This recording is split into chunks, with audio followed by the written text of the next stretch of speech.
ꯉꯁꯤꯒꯤ ꯑꯍꯥꯟꯕ ꯑꯣꯏꯅ ꯌꯨꯠ ꯑꯣꯐ ꯃꯅꯤꯄꯨꯔ ꯍꯥꯏꯔꯤꯕ ꯄꯦꯖ ꯑꯁꯤꯒꯤ ꯄꯣꯁ ꯈꯔꯈꯛ ꯂꯧꯈꯠꯆꯔꯒ ꯃꯤꯌꯥꯝꯗ ꯈꯨꯗꯣꯜ ꯇꯝꯖꯒꯦ꯫ ꯌꯨꯠ ꯑꯣꯐ ꯃꯅꯤꯄꯨꯔꯒꯤ ꯁꯤꯟꯊꯥꯉꯝꯕ ꯂꯧꯔꯦꯝꯕꯝ ꯑꯃꯗꯤ ꯊꯧꯃꯤ ꯑꯍꯨꯝ ꯉꯁꯤ ꯅꯣꯡꯉꯥꯜꯂꯝꯗꯥꯏ ꯄꯨꯡ 3 ꯍꯦꯜꯂꯛꯄꯗ ꯏꯝꯐꯥꯜ ꯄꯨꯂꯤꯁꯅ ꯐꯥꯖꯤꯟꯈ꯭ꯔꯦ ꯍꯥꯏꯕ ꯋꯥꯐꯝ ꯑꯃꯈꯛ ꯌꯨꯠ ꯑꯣꯐ ꯃꯅꯤꯄꯨꯔ ꯍꯥꯏꯔꯤꯕ ꯄꯦꯖ ꯑꯁꯤꯅ ꯃꯤꯌꯥꯝꯗ ꯊꯝꯂꯛꯂꯤ꯫ ꯃꯈꯥ ꯇꯥꯅ ꯃꯅꯤꯄꯨꯔꯕꯨ ꯃꯆꯦꯠ ꯃꯆꯦꯠ ꯇꯥꯅ ꯊꯨꯒꯥꯏꯅꯕ ꯍꯣꯠꯅꯔꯤꯕ ꯀꯨꯀꯤ ꯇꯦꯔꯣꯔꯤꯁꯁꯤꯡꯒꯤ ꯑꯆꯧꯕ ꯐꯟꯗꯤꯡ ꯇꯧꯔꯤꯕ ꯀꯨꯀꯤꯒꯤ ꯊꯋꯥꯏ MLA 10ꯒꯤ ꯃꯊꯛꯇ ꯂꯤꯒꯦꯜ ꯑꯦꯛꯁꯟ ꯂꯧꯈꯠꯂꯨ ꯍꯥꯏꯕꯁꯤꯗ ꯌꯥꯅꯤꯡꯗ꯭ꯔꯤꯕ, ꯁꯄꯣꯔꯠ ꯇꯧꯕꯤꯗ꯭ꯔꯤꯕ ꯅꯈꯣꯏꯗꯤ ꯀꯨꯀꯤꯗꯒꯤ ꯍꯦꯟꯅ ꯁꯥꯊꯤꯕ ꯌꯦꯛꯅꯕꯅꯤ ꯏꯌꯥꯟ ꯍꯥꯏꯕ ꯋꯥꯐꯝ ꯐꯣꯡꯗꯣꯛꯂꯤ꯫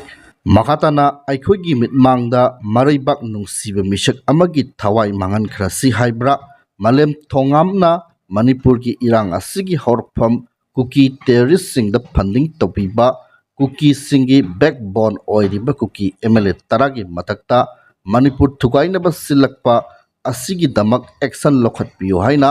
ꯆꯪꯁꯤꯜꯂꯛꯂꯤꯕ ꯈꯣꯡꯖꯪ ꯑꯁꯤ ꯃꯅꯤꯄꯨꯔ ꯃꯤꯌꯥꯝꯒꯤ ꯅꯠꯇꯕ꯭ꯔꯥ ꯑꯃꯗꯤ ꯃꯅꯤꯄꯨꯔ ꯃꯤꯌꯥꯝꯅ ꯁꯄꯣꯔꯠ ꯇꯧꯐꯝ ꯊꯣꯛꯇꯕ꯭ꯔꯥ ꯍꯥꯏꯕ ꯋꯥꯍꯪ ꯑꯃꯈꯛ ꯌꯨꯠ ꯑꯣꯐ ꯃꯅꯤꯄꯨꯔꯒꯤ ꯄꯦꯖꯇꯒꯤ ꯊꯝꯂꯛꯂꯤ꯫ ꯃꯈꯥ ꯆꯠꯊꯔꯛꯄꯗ ꯑꯣꯅꯔꯦꯕꯜ CM N ꯕꯤꯔꯦꯟ ꯁꯤꯡꯒꯤ ꯄꯦꯖꯇꯒꯤ ꯄꯣꯁ ꯑꯃꯈꯛ ꯂꯧꯈꯠꯆꯔꯒ ꯃꯤꯌꯥꯝꯗ ꯊꯝꯖꯒꯦ꯫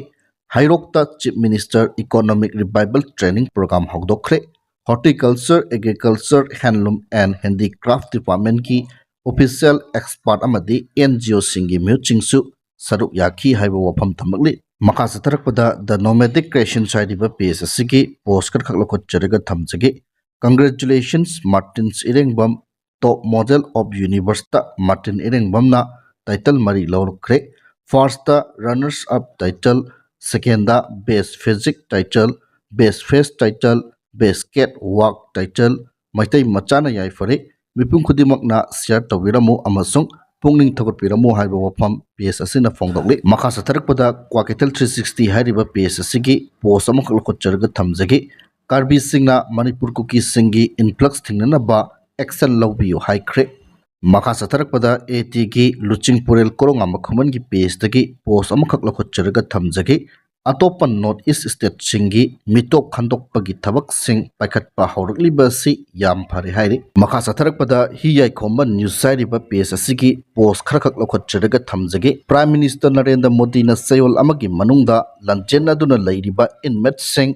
ꯃꯁꯥꯒꯤ ꯃꯌꯨꯝꯗ ꯍꯟꯖꯤꯜꯂꯝꯒꯅꯤ ꯍꯥꯏꯅ ꯊꯥꯖꯕ ꯄꯤꯗ꯭ꯔꯕꯗꯤ ꯗꯦꯜꯂꯤꯗ ꯆꯠꯇꯨꯅ ꯃꯁꯥ ꯃꯊꯟꯇ ꯁꯤꯕꯒꯤ ꯈꯣꯡꯖꯪ ꯆꯪꯁꯤꯜꯂꯒꯅꯤ ꯍꯥꯏꯅ ꯇꯨꯔꯕꯨꯡ ꯄꯟꯆꯥꯌꯠ ꯚꯤꯛꯇꯤꯝ ꯀꯃꯤꯇꯤꯒꯤ ꯀꯣ-ꯀꯟꯚꯦꯅꯔꯅ ꯐꯣꯡꯗꯣꯛꯈꯤꯕ ꯋꯥꯐꯝ ꯑꯗꯨ ꯃꯇꯝ ꯈꯔꯒꯤ ꯑꯣꯏꯅ ꯍꯟꯗꯣꯛꯂꯦ ꯍꯥꯏꯔꯤ꯫ ꯋꯥꯐꯝ ꯑꯁꯤ ꯉꯁꯤ ꯀꯃꯤꯇꯤꯒꯤ ꯀꯣ-ꯀꯟꯚꯦꯅꯔ ꯃꯣꯏꯔꯥꯡꯊꯦꯝ ꯔꯣꯖꯔ ꯃꯩꯇꯩꯅ ꯃꯣꯏꯔꯥꯡꯗ ꯄꯥꯎꯃꯤꯁꯤꯡꯒ ꯎꯅꯕꯗ ꯐꯣꯡꯗꯣꯛꯈꯤꯕꯅꯤ꯫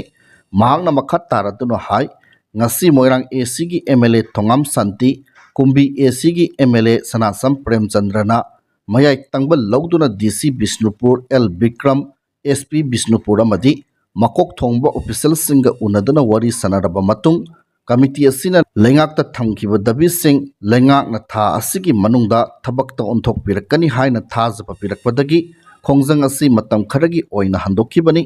ꯀꯔꯤꯒꯨꯝꯕ ꯂꯩꯉꯥꯛꯅ ꯊꯕꯛꯇ ꯑꯣꯟꯊꯣꯛꯄꯤꯔꯛꯇ꯭ꯔꯕ ꯇꯥꯔꯕꯗꯤ ꯃꯈꯥ ꯇꯥꯅ ꯈꯣꯡꯖꯪ ꯆꯪꯁꯤꯟꯅꯅꯕ ꯋꯥꯔꯦꯞꯁꯨ ꯂꯧꯈ꯭ꯔꯦ ꯍꯥꯏꯅ ꯄꯥꯎ ꯑꯁꯤꯅ ꯃꯈꯥ ꯇꯥꯔꯤ ꯍꯥꯏꯕ ꯋꯥꯐꯝ ꯊꯝꯖꯔꯤ꯫ ꯃꯈꯥ ꯇꯥꯅ ꯏꯪ ꯀꯨꯝꯖꯥ 2006ꯗ ꯑꯦꯗꯚꯔꯇꯤꯁꯃꯦꯟꯠ ꯊꯣꯛꯇꯨꯅ ꯀꯧꯈꯤꯕ ꯄ꯭ꯔꯥꯏꯃꯥꯔꯤ ꯇꯤꯆꯔꯁ 1-4-2-3ꯒꯤ ꯔꯤꯇꯟ ꯇꯦꯁꯠ ꯑꯃꯗꯤ ꯚꯩꯚꯥꯅꯆꯤꯡꯕ ꯄꯥꯡꯊꯣꯛꯄ ꯂꯣꯏꯈꯤꯗꯨꯅ ꯁꯦꯞꯇꯦꯝꯕꯔ 4, 2011ꯇ ꯔꯤꯖꯜꯠ ꯂꯥꯎꯊꯣꯛꯇꯨꯅ ꯄꯣꯁꯇꯤꯡ ꯑꯃꯗꯤ ꯑꯦꯄꯣꯏꯟꯠꯃꯦꯟꯠ ꯄꯤꯈ꯭ꯔꯕ ꯃꯇꯨꯡꯗ ꯊꯣꯔꯛꯄ ꯋꯥꯊꯣꯛꯁꯤꯡꯒ ꯃꯔꯤ ꯂꯩꯅꯅ ꯁꯨꯄ꯭ꯔꯤꯝ ꯀꯣꯔꯠ ꯌꯧꯔꯛꯄꯗꯒꯤ ꯀꯣꯔꯠ ꯑꯁꯤꯒꯤ ꯕꯦꯟꯆ ꯑꯍꯨꯝꯅ ꯁꯥꯕ ꯖꯁꯇꯤꯁ ꯁꯨꯙꯥꯟꯁꯨ ꯙꯨꯂꯤꯌꯥ, S.B.N. ꯚꯥꯇꯤ ꯑꯃꯗꯤ ꯖꯁꯇꯤꯁ ꯍ꯭ꯔꯤꯁꯤꯀꯦꯁ ꯔꯣꯏꯅ ꯄꯤꯈꯤꯕ ꯂꯦꯟꯗꯃꯥꯔꯛ ꯖꯖꯃꯦꯟꯠ ꯑꯃꯗ ꯄ꯭ꯔꯥꯏꯃꯥꯔꯤ ꯇꯤꯆꯔꯁ 1-4-2-3 ꯂꯧꯔꯦ ꯍꯥꯏꯅ ꯂꯥꯎꯊꯣꯛꯈꯤꯕ ꯔꯤꯖꯜꯠ ꯑꯗꯨ ꯆꯌꯣꯜ 4ꯒꯤ ꯃꯅꯨꯡꯗ ꯔꯤꯗ꯭ꯔꯣ ꯇꯧꯅꯅꯕ ꯁꯨꯄ꯭ꯔꯤꯝ ꯀꯣꯔꯠꯅ ꯃꯅꯤꯄꯨꯔ ꯂꯩꯉꯥꯛꯇ ꯈꯪꯍꯜꯂꯛꯈ꯭ꯔꯦ꯫ ꯄ꯭ꯔꯥꯏꯃꯥꯔꯤ ꯇꯤꯆꯔꯁ ꯂꯧꯅꯕꯒꯤ ꯅꯣꯇꯤꯐꯤꯀꯦꯁꯟ ꯊꯣꯛꯄꯗ OBCꯒꯤ ꯄꯣꯁꯠ ꯃꯁꯤꯡ ꯄꯟꯗꯅ ꯔꯤꯖꯜꯠ ꯍꯥꯏꯗꯣꯔꯛꯄ ꯃꯇꯝꯗ OBC ꯀꯦꯟꯗꯤꯗꯦꯠ 242 ꯈꯜꯂꯦ ꯍꯥꯏꯅ ꯂꯥꯎꯊꯣꯔꯛꯄꯗ ꯋꯥꯊꯣꯛ ꯃꯊꯪ ꯃꯊꯪ ꯊꯣꯛꯂꯛꯇꯨꯅ ꯆꯌꯦꯠꯅꯕꯁꯤꯡ ꯑꯁꯤ ꯂꯥꯛꯄꯗꯒꯤ ꯃꯦꯇꯔ ꯑꯁꯤ ꯑꯦꯄꯦꯛꯁ ꯀꯣꯔꯠꯅ ꯑꯃꯨꯛ ꯍꯟꯅ ꯂꯧꯈꯠꯂꯒ ꯑꯔꯣꯏꯕ ꯋꯥꯌꯦꯜ ꯄꯤꯔꯛꯈꯤꯕꯅꯤ꯫ ꯃꯈꯥ ꯇꯥꯅ ꯎꯈ꯭ꯔꯨꯜ ꯗꯤꯁꯇ꯭ꯔꯤꯛꯀꯤ ꯃꯅꯨꯡ ꯆꯟꯅ ꯂꯩꯕ ꯍꯨꯟꯐꯨꯟ ꯑꯃꯗꯤ ꯍꯨꯟꯄꯨꯡ ꯚꯤꯂꯦꯖ ꯑꯅꯤꯒꯤ ꯃꯔꯛꯇ ꯂꯝꯒꯤ ꯋꯥꯍꯧꯗꯒꯤ ꯈꯨꯠ ꯊꯣꯛꯅꯕꯗ ꯏꯔꯥꯡ ꯌꯥꯎꯕꯁꯤꯡꯅ उख्रुल पुलिस स्टेशनदगी लौखिबा खुलाइसिंग खरा मखैदी रिकवर तौबा ngamkhre hairi पेज असigi मखा सथरकपदा अरोइबो ओइना पोस्ट अमखक लखोच्चरगा मियामदा थमजगे प्राइम मिनिस्टर नरेंद्र मोदी ना मयाई तंगबा लौदुना पांगथोखिबा यूनियन कैबिनेट मिफमदा मणिपुरी लोलबु क्लासिकल लैंग्वेज की थाकता पुखतपदा यौरखिदबा अदु मणिपुर सरकारना मतम चाना यूनियन कल्चर मिनिस्ट्रीदा प्रपोजल थादबदगी ओइरमले हाइरि प्रेसना फंगबा पावगी मतुंग इना क्लासिकल लैंग्वेज की स्टेटस पीनबा थगलकपा प्रपोजल सेंग साहित्य अकादमी की मखादा लैबा लिंग्विस्टिक एक्सपर्ट कमिटीना हौखिबा जुलाई की तांग कुनगा मंगादा यंगसिलबा मतुंग क्लासिकल लैंग्वेजता स्टेटस असि लोन मंगादा पीखिबनी अदुम ओइनमक मणिपुर सरकार की मैकेदगी जुलाई कुनगा मंगा की ममांगदा कल्चर मिनिस्ट्री दा प्रपोजल थादोना मणिपुरी लोलबु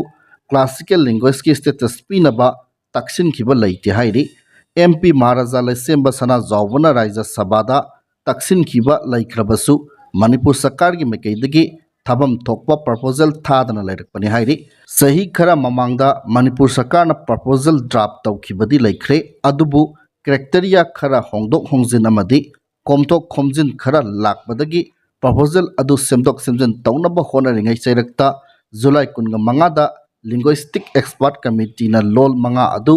क्लासिकल लैंग्वेज की स्टेटस पीनबा वारेप लौरगा भारत सरकारदा थगतखिबनी हाइना पाव असिना मखा तारी हाइबा वफम थमलगा ngasiगidi matang saida loisinjari।